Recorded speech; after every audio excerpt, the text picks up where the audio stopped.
The door of my Indesit Iwde12 won't open. It finished a 40 minutes drying cycle. I turned off the socket and left overnight, but it still won't open. I tried pushing the door, but it didn't help. Hi, I'm Daniel and I'll be helping you today. I've been repairing white goods for 20 plus years and currently work for a well-known manufacturer. Sorry for the delay in getting to your question. Do you still need help on this? If so, does the door handle feel loose?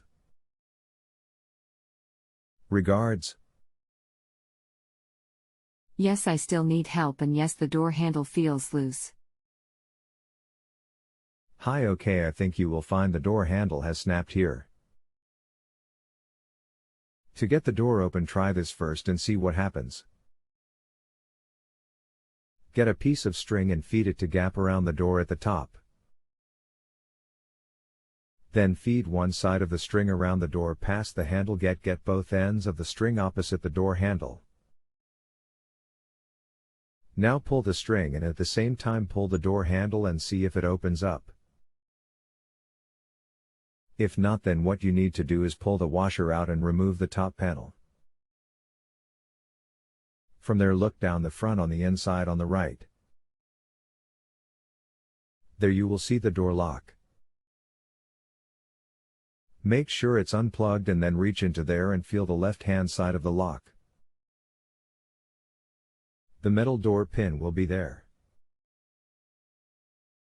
You need to push this pin to the left and at the same time pull the door handle and it will then open. Once the door is open, you can then access the door handle by splitting the door and replace it from there. Regards. The string didn't work and I don't have the strength to pull the washing machine out.